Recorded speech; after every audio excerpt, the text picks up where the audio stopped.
runner wants to know how to run more efficiently, how to run more economically with proper technique. Now, the good news is that you can get great running technique by only knowing 3 principles.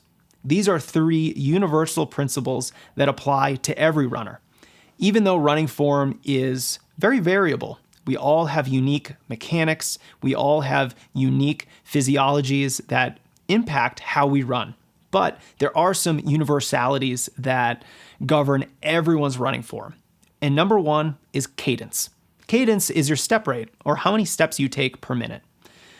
When we talk about cadence, we're always talking about cadence during an easy run. So it's not during a faster workout or during a race. It's when you're running an easy effort. If your easy running pace is faster than 10 minutes per mile, you probably want to have a cadence of 170 steps or more per minute. But if you're running slower than 10 minutes per mile, it's okay if your cadence is a little over 160 steps per minute. There's no one perfect way of counting and calculating your cadence.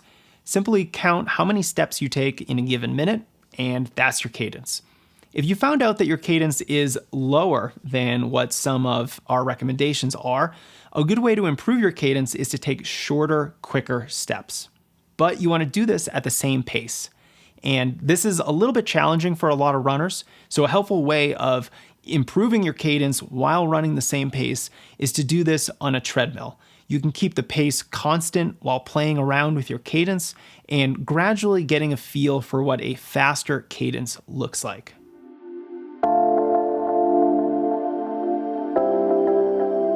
Another element of sound running form is foot strike. But we're not going to talk about how your foot is striking the ground. We're going to talk about where your foot is striking the ground in relation to the rest of your body. I'm sure you've heard that a heel strike is bad and that you want to be landing instead on the ball of your foot or the midfoot of your foot. While there's a grain of truth to that, it's way more important to land appropriately in relation to the rest of your body. So if you are landing far out in front of your body, you likely have an aggressive heel strike. That's the type of heel strike that we want to avoid. If you're landing underneath your body, which is how we should be landing, then this is going to prevent a lot of that aggressive overstriding. It's going to make you more economical.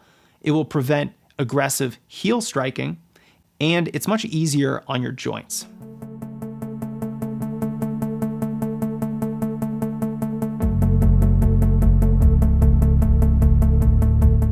And finally, our third principle of good running form is your posture. It's always helpful to have good posture when you're running, not just for performance, but for preventing injuries. And so while you're running, you should have an athletic, tall posture. Your back should be straight. You should be looking straight ahead with your shoulders back and down. And this posture will prevent some of the slouching that is common among many runners, particularly beginner runners.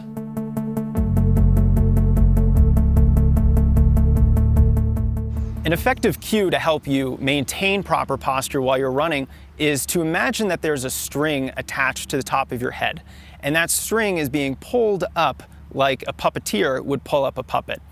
Having that string attached to the top of your head and being pulled up is going to remind you not to slouch, to keep your shoulders down and relaxed, and to keep your head in a neutral position looking straight ahead.